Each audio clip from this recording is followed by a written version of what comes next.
United States invaded Iraq 20 years ago today, launching what would become an 8-year war. Now, Iraq is finally springing back to life. The old bazaars are bustling again, and American troops have been replaced by American tourists. Okay, so we've dealt with instances where war is a moral choice and where there might be moral conduct during a war, but what we haven't talked about is ethics in the aftermath of war. What happens when the fighting stops? Now, this is obviously relevant to contemporary politics. Think about the Marshall Plan after the Second World War, the Nuremberg trials, the Commission for Reception, Truth, and Reconciliation in East Timor. Wars and interventions simply don't end when people put their names on peace treaties, right? How can we tell when these post-war and post-conflict situations are just? Stefano Reccia claims that the central ethical problem in jus post bellum is the tension between liberal commitments to popular self-determination and the inherent paternalism of post-war occupations. There's a history of liberal thinkers like John Stuart Mill justifying the occupation of other states or people in order to spread civilization. These theories no longer really work. They're not considered justifiable because they're premised on a wide array of illiberal beliefs, right? You know, the cultural superiority of Western civilization, the racial superiority of white folk. The task that confronts us today is to reconcile the principles of jus post bellum with the idea of liberalism and paternalism, but not bringing in that baggage of racial supremacy or cultural chauvinism. That is not an easy task. This is because it's not simply there's not a choice to withdraw, right? You can't simply say, war's done, we're leaving. How do we reconcile this tense relationship between occupation and respect for rights? Why is this a problem? Because there simply is not a choice to withdraw after war without occupation. This would be terrible. It wouldn't leave defeated people free. It would leave them more often than not in a situation of anarchy. It might not remove the conditions that prompted the war in the first place. So we might be condemning people to anarchy, and then we might be fighting the same war again in 20 years. The principles for jus post bellum can be at least partially derived from what we've talked about in jus ad bellum and jus in bello, right? Interference after war should be proportional, and the aim of war is to restore peace. So let's look at the analysis that Walzer says. He says, individual human beings have rights. Walzer's argument against killing non-combatants is that they have rights that cannot be suspended in wars, unlike soldiers. States also have rights. They have rights to territorial integrity and self-determination, and this doesn't change during or after a war. Peoples have the right to determine their future. So what should an occupation look like that respects the right of states for self-determination? Well, the first and obvious principle is that it needs to be transitional. Occupations cannot become permanent trusteeships, right? After the First World War, instead of giving Germany's colonies directly to the victorious powers, they created League of Nations mandates. These mandates were supposed to create the conditions that would eventually lead to independence. Now, the wink and nod at Versailles was like this would never actually happen, that these mandates would essentially be colonies, but we didn't want to call them colonies. However, that principle started to bed down into the international system as one of the reasons why norms against colonialism started to proliferate, because there was this idea that there was something wrong with permanently occupying another people and denying them self-determination. The general rule for an occupation is that it should be as brief as possible. It should be aiming to end itself. It should be looking at the conditions that would enable the occupying power to withdraw. There's also principles of proportionality, which we've talked about in relation to other elements of the justice of war. Rawls appeals to the distinction between outlaw states on one hand and burdened societies.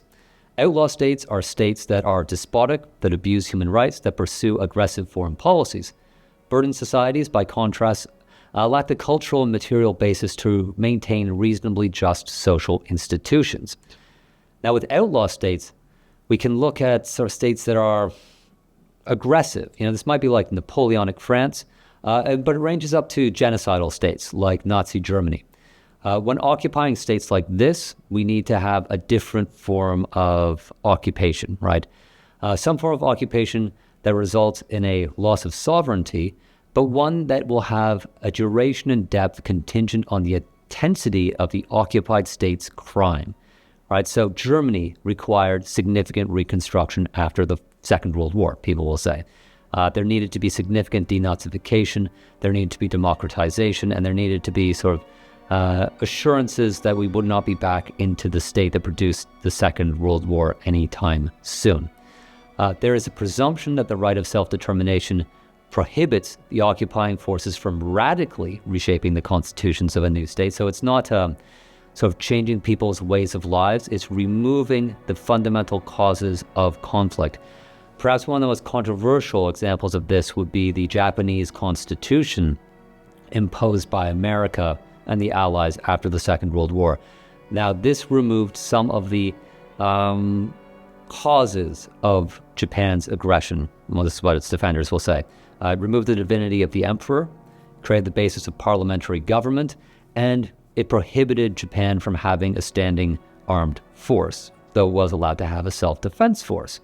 Now, this might be compliant with the principles of jus post bellum, but we might say, why was Japan prevented from having an armed force, but there wasn't similar obligations placed on Italy and Germany, the other members of the axis of, I'm going to say the axis of evil, that's a different thing, the Axis powers. In the case of Bass and Walzer, they say that there are certain times where the obligation to not interfere too much gets suspended. And that's the case of radical evil. That's the case with genocidal regimes. In the case of genocidal regimes, there has to be a complete reconstruction, right? In these circumstances, the outlaw state has lost its right to self-determination in much the same way that a person who is convicted of murder loses their right to be free, right? They have to be able to pay a sort of price of going to jail, but they also have to engage in a process of being reformed, of finding a way back to being part of a community in good standing. And the reason why this is the case is because these states can no longer make a legitimate claim to speak for their people, right? If a state is engaged in genocidal activity, especially if it's engaged in genocidal activity against its own citizens, it no longer can credibly claim to be a voice for a particular people. It has become something else. The case that gets put forward often is the occupation, as I've been talking about, of Japan and Germany in the Second World War. This is seen as being the high watermark of post-conflict resolution, and it has shaped a lot of the thinking. However, there are circumstances where we get into some pretty difficult ethical problems. One of the major problems is that a legitimate occupation can easily come to look like imperialism, right? When a state is occupying another with military force, it starts to look a little bit like those old school colonial occupations, which often happened under the flag of civilization or protecting the rights of minorities. The occupation of Iraq is often brought up in this. It tarnished America because America started to behave pretty strange, right? When it came to reopening Iraqi oil fields, states like France and Germany and Russia were prohibited from bidding on oil contracts. Why? Because they didn't fight in the war. Now, that makes it look a lot like the occupation of Iraq was for the interests of America and its allies, not to protect world peace or to secure the rights of Iraqi citizens. That makes it essential that post-war occupations have to be multilateral, right? If it's unilateral, if it's one state calling the shots, it looks like a form of imperialism. Now, this could take the form of UN authorization, but there's also important roles to be played by multinational organizations or intergovernmental organizations, or like the European Union, for example, was very influential in the Balkans. It's important also that there should be transparency. Certainly, one of the big critiques of the American occupation of Iraq was that it was very intransparent, it was very opaque. Decision-making was taking place behind closed doors. There wasn't scrutiny from America, and there wasn't scrutiny from Iraqis either. It was very closed government house sort of occupation. This makes it look illegitimate, right? However, we have to remember that international occupation is only legitimate in extreme circumstances. In cases where there are less severe crimes against the international community, where sort of crimes against humanity, war crimes, genocide aren't happening, there needs to be different rules and a shorter duration. In these cases, occupation should be characterized by power sharing that allows occupied people to have some say in how they're governed. It can't simply be all top-down. Now, there's two ways of doing this. One is dual control. Occupiers and occupied have to mutually sign off on public policy decisions. The problem with this model is that it gives the occupying powers a veto policy essentially over all policy decisions. Recchia argues that this is not really reconcilable with the negative duty to respect collective self-determination. Now, there's also collegial institutions. These institutions are composed of members of occupied and occupying forces, such as the Bosnian Constitutional Court. The end of an occupation is contingent on the desires of occupied people. So there is greater power sharing, there's greater cooperation, except in instances where occupation has been a reaction to great injustice, right?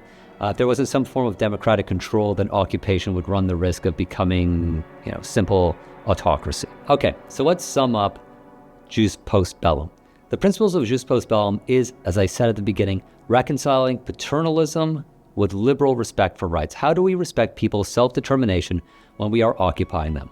Well, the answer is that it needs to be temporary, it needs to be transparent, and there needs to be a degree of control held by occupied people. Now, there are obvious exceptions to this, where there is monumental injustice, where we're dealing with trying people for crimes of genocide, crimes against peace, crimes against humanity. Then yes, there can be really thoroughgoing radical reform. However, most wars aren't like that. The things that moderate our ability to occupy a vanquished foe have to be constrained. Otherwise, we just look like we're running an imperial game. The same thing that we used to do in the past in the 19th century. And that might be part of geopolitics, but it shouldn't be part of the ethics of war. Thank you very much for watching. Take care.